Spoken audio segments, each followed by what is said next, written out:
The Honor Magic V4 is shaping up to be a flagship foldable smartphone, expected to launch in July 2025 in China, with a potential global release around September 2025. It is anticipated to feature a 7.92-inch foldable LTPO OLED display with a 120Hz refresh rate and HDR10+ support, delivering vibrant visuals.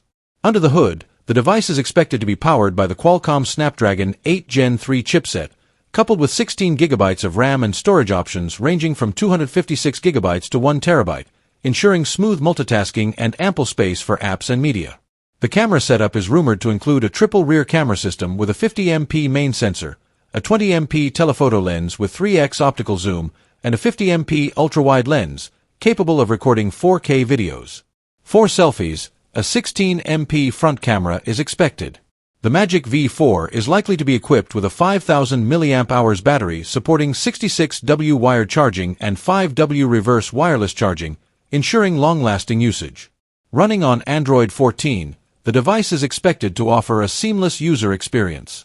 In the US, the Honor Magic V4 is anticipated to be priced around $1,399 for the 16GB per 512GB version.